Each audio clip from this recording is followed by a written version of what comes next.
Dans ce chapitre, on se limite aux espaces vectoriels définis sur le corps R. Comme ça, une application linéaire, appelée aussi opérateur linéaire ou bien transformation linéaire, est une application entre deux espaces vectoriels. Dans un espace vectoriel, nous avons vu que l'addition des vecteurs et la multiplication scalaire est bien respectée. Donc, autrement dit, une combinaison, toute combinaison linéaire de vecteurs d'un espace vectoriel est un vecteur dans le même espace vectoriel. Je vais traiter quelques éléments essentiels sur les applications linéaires, notamment matrice d'une application linéaire, les sous-espaces vectoriels, noyaux et images d'une application linéaire. Commençons comme motivation par l'exemple suivant. Alors, dans cet exemple, nous avons deux mélanges composés de deux types de café, Arabica et Robusta. Le mélange M1 est composé de 60% d'Arabica et 40% de Robusta. Le mélange M2 est composé de 50% d'Arabica et 50% de Robusta. Donc, on peut considérer ce problème comme un problème de transformation linéaire. Donc ici, il s'agit de transformer deux biens en deux nouveaux biens. Okay? On transforme Arabica et Robusta en deux nouveaux biens qui sont mélange M1 et mélange M2. Donc, si on parle de prix des deux types de café et des deux mélanges, notons par X1, par exemple, le prix d'un kilogramme d'Arabica et X2, le prix d'un kilogramme de Robusta, Y1, le prix d'un kilogramme de M1, du mélange M1, Y2, prix d'un kilogramme de M2. Alors ici, on parle de transformation des prix, ou bien transformation de quantité. Okay? Donc, au départ, nous avons les deux prix, X1 et X2, qu'on peut considérer comme un couple. Okay? Donc, X1 et X2, c'est un couple, c'est un vecteur, si vous voulez, c'est un vecteur qui appartient à R2. Okay? R2 ici, c'est un espace vectoriel qu'on peut noter E. Okay? Et après la transformation, on obtient un autre couple des prix qui appartient aussi à R2. Okay? Donc R2, c'est le même espace vectoriel. Hein? Donc il est noté aussi E. Okay? Mais dans le cas général, la transformation se fait d'un espace vectoriel E vers un espace vectoriel F quelconque.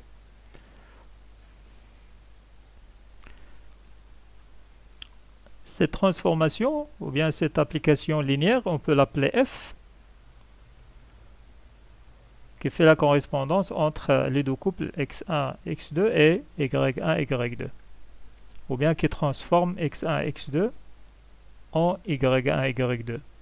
Et d'après l'énoncé, nous avons la relation suivante. Nous avons Y1 est donné par 60% de X1 plus 40% de X2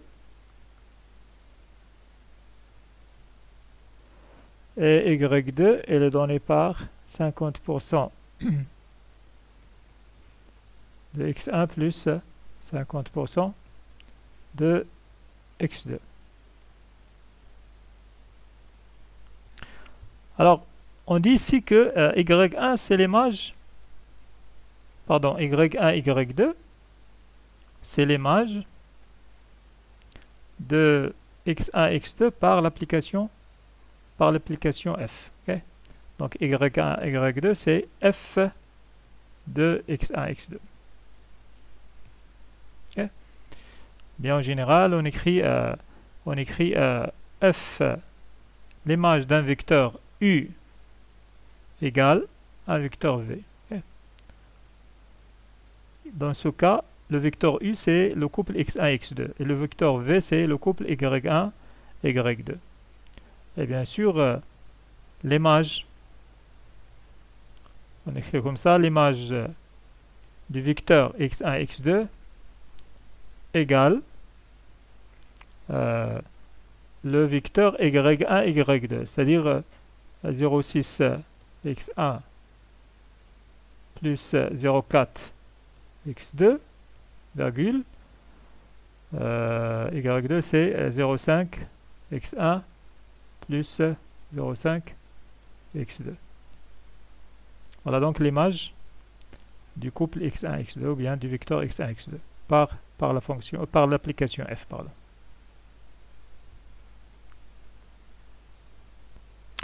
D'après l'énoncé, on sait que le prix d'un kilogramme du mélange MA est connu et est donné par 360 dirhams. Okay. Et pour le mélange 2, le prix c'est 300 dirhams le kilo. Okay. Donc on écrit tout simplement que f de x1, x2 égale à 360, 300. Okay. Donc l'image, elle est connue. L'image de x1, x2, elle est connue, mais on ne connaît pas x1, x2. Donc parmi les questions qu'il faut se poser, comment calculer les deux prix, ou bien le vecteur x1, x2, à partir d'une image qui est connue, c'est-à-dire est-ce qu'on a l'inverse de f. Okay. Est-ce qu'on a l'inverse de f?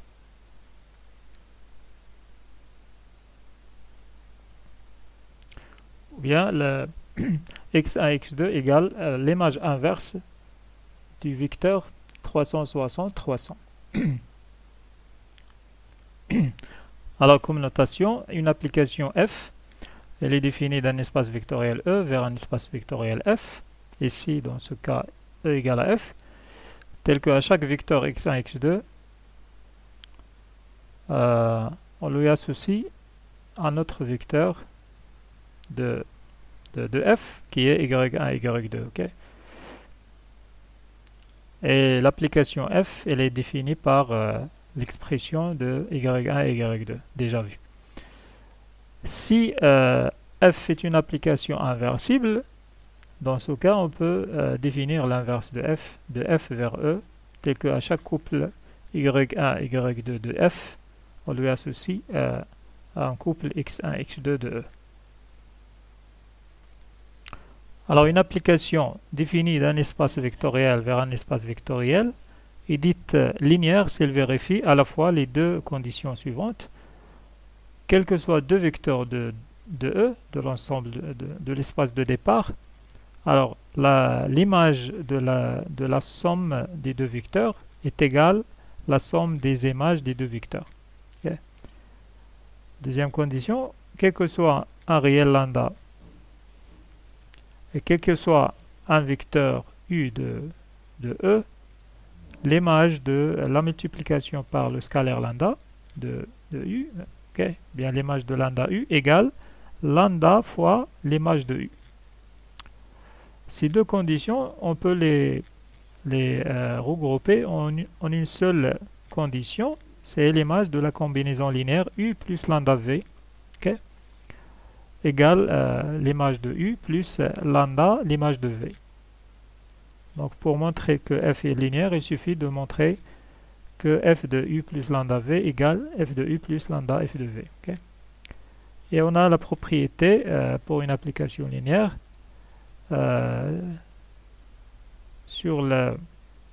concernant l'image du vecteur nul.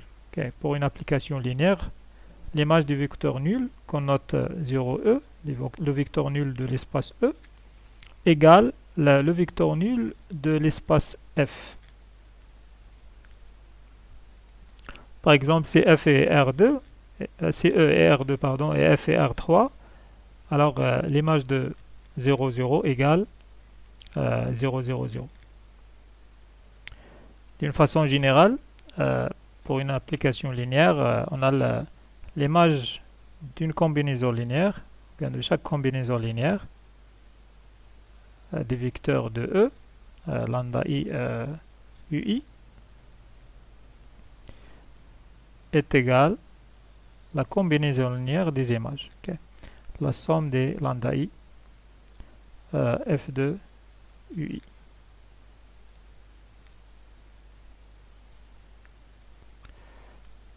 Dans l'exemple précédent, le vecteur image Y1, Y2 est donné par le vecteur en fonction de X1 et X2 qu'on peut écrire en utilisant la notation matricielle sous la forme suivante.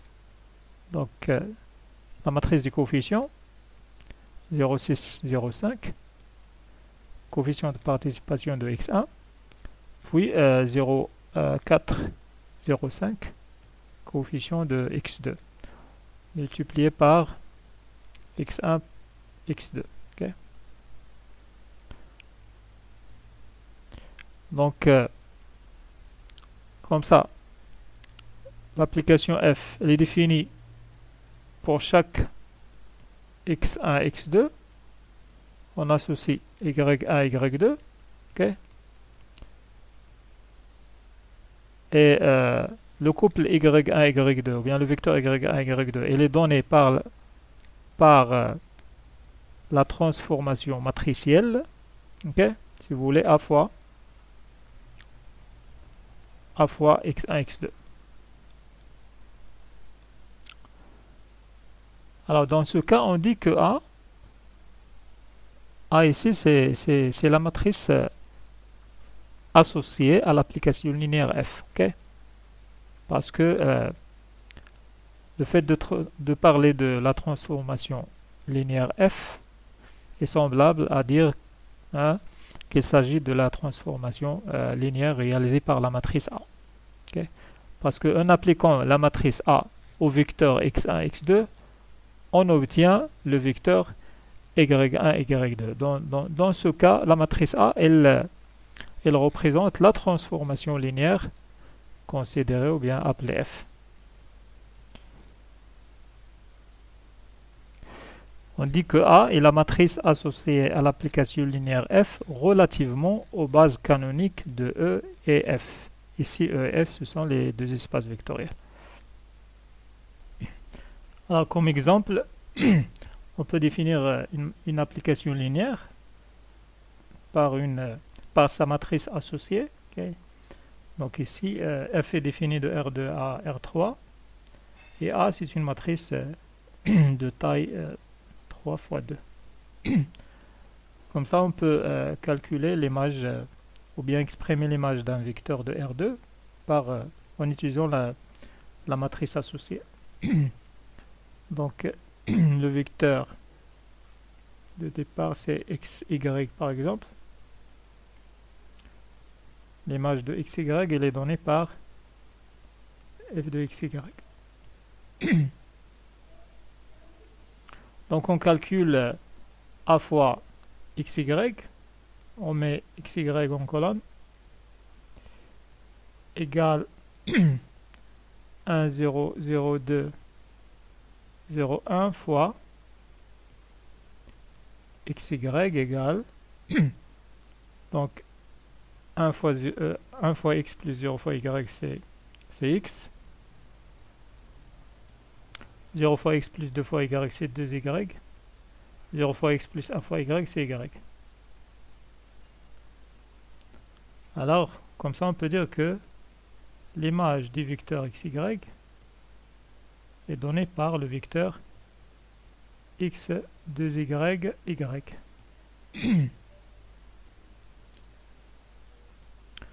Pour une application linéaire, on définit deux sous-espaces vectoriels particuliers, bien particuliers, Le premier, c'est ce qu'on appelle le noyau d'une application linéaire. Alors, si on définit f de E vers F, tel que E et F sont deux espaces vectoriels, alors le noyau de l'application linéaire F connote ker de F et l'ensemble des vecteurs U dans E, tel que l'image de U par F égale au vecteur nul de F. Cet ensemble, on l'appelle le noyau de F. Alors, ker de F est un sous-espace vectoriel de E. C'est-à-dire, il vérifie les trois conditions d'un sous-espace vectoriel. Le vecteur nul, il appartient à ker de F, okay? C'est-à-dire f de 0 égale à 0. L'addition est stable, donc Rf, et aussi la multiplication scalaire est stable. Un deuxième sous-espace vectoriel lié à l'application linéaire f, c'est ce qu'on appelle image de f. Donc image de f, qu'on note m et m de f, c'est l'ensemble des images des vecteurs de E. C'est l'ensemble des images, c'est-à-dire l'ensemble des f de U. L'image f de U, elle est dans f, tel que le vecteur U, elle est dans, ou bien c'est un élément de E. Alors cet ensemble s'appelle image de l'application linéaire f. Et c'est un sous-espace vectoriel de f. On considère l'exemple suivant. F est une application de R2 vers R3, tel qu'à chaque couple XY, on associe un triple Y, X moins Y, X. D'abord, on montre que F est linéaire. Donc pour cela, soit lambda un réel, UV deux vecteurs de R2. Donc UV peuvent s'écrire sous forme de couple X1, Y1 et X2, Y2. On calcule l'image de la combinaison linéaire U plus alpha V et on montre qu'elle est égale à f de U plus alpha f de V. Donc on écrit f de U plus alpha V égale f de, je remplace U plus alpha V par leur expression et je sépare les vecteurs de telle façon à l'écrire sous forme de f de U plus alpha f de V. Donc regardez ici qu'on peut factoriser par le vecteur par alpha, ok? Comme ça on obtient f de x1 y1, ok? Plus alpha f de x2 y2. Ok? Donc c'est f de u plus alpha f de v. Alors on conclut que f est linéaire. Ensuite, on a vu que le noyau de l'application linéaire f est un sous-espace vectoriel de E. Okay? Ici, E est égal à R2. Alors, déterminer le sous-espace vectoriel car f, on revient à déterminer une de ses bases. Okay? Ou bien trouver une de ses bases. Alors, pour cela, soit un vecteur U dans le noyau de f. Alors, U vérifie que son image est égale au vecteur nul de f. Okay? C'est-à-dire f de U, c'est f de xy égale à 0. Égale à 0, c'est le vecteur nul, okay? Et f de xy, elle est donnée par le triple y, x moins y, x, qui est égal à 0. Voilà, donc, on trouve le système à trois équations, y égale à 0, x moins y égale à 0, et enfin x égale à 0. Donc ces trois équations caractérisent les éléments du noyau de f. C'est-à-dire que finalement on a x égale à 0, y égale à 0. Okay? Donc le seul vecteur, ou bien le seul élément du noyau de f, c'est le vecteur nul tout simplement. Okay? Donc U égale à le vecteur nul, 0, 0. Okay? Donc on écrit que le noyau de f est le singleton 0, 0. C'est-à-dire le noyau de f, elle contient seulement le vecteur nul. Le vecteur nul de E. Alors, puisque le noyau de f est un sous-espace vectoriel de E, ici c'est R2, alors on écrit dimension. Ok, on peut parler de la dimension du noyau de f, la dimension de ker de f égale à 0, okay? Puisque le ker, ou bien le noyau de f, il contient seulement un seul vecteur. Okay? Donc la dimension c'est 0. Pour déterminer l'image de f, qui est aussi un sous-espace vectoriel de l'espace vectoriel f, on cherche une base de image de f, okay?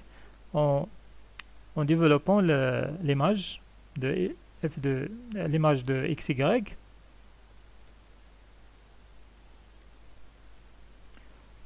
comme ça, c'est yx moins yx.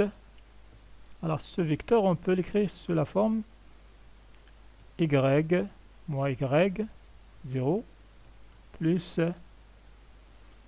0 x x. Okay. On factorise par y, ça donne y facteur de 1 moins 1, 0 plus x facteur de 0 à 1. Donc on remarque que l'image de xy est une combinaison linéaire des deux vecteurs u1 et u2. Okay.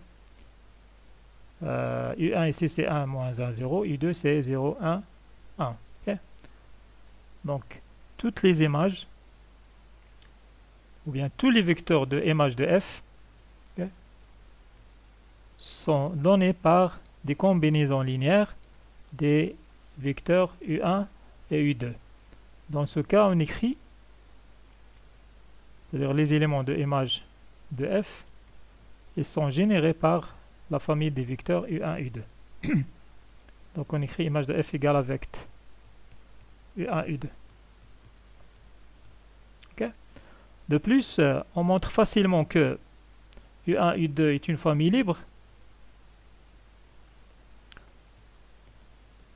c'est-à-dire U1 et U2 sont linéairement indépendants, et on conclut que la famille U1 U2 est une base de image de f. Donc on peut dire que l'image de f est l'ensemble de toutes les combinaisons linéaires possibles des vecteurs de sa base. Okay? Donc par exemple, si on prend la combinaison linéaire de U1 moins 3 U2, on est sûr que cette combinaison appartient à l'image de f. Okay. Du fait que U1 U2 constitue la base de l'image de f. Donc on prend n'importe quelle combinaison linéaire, même U1 seulement, U1 appartient à l'image de f. U2 aussi appartient à l'image de f, ou bien moins U2, ou bien moins de U2 appartient à l'image de f, etc. Et l'image de f, ou bien la dimension de l'image de f, elle est donnée par le cardinal de sa base.